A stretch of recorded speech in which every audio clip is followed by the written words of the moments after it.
Alright, so in this video I'll show you how to file a USCIS form online in 2026. If you're applying for immigration benefits, this is the correct step-by-step process. Yeah, so let's get started. First, open your browser and go to the official website of the U.S. Citizenship and Immigration Services. Always make sure you're on the official site to avoid errors or scams. Now sign in to your USCIS online account. If you don't have one, you'll need to create an account before you can file any form.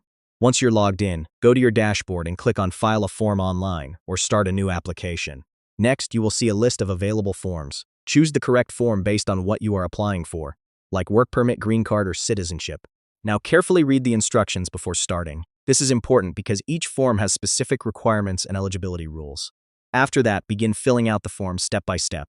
Enter your personal information accurately, including name, address, and identification details. Next, upload any required documents if the form asks for supporting evidence.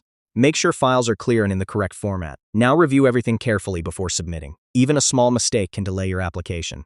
Once everything is correct, click Submit and proceed to payment if required. And that's it. Your USCIS form has been successfully filed online. You can now track it from your account anytime. If this video helped you, make sure to hit like and subscribe for more simple guides like this. I'll see you in the next one.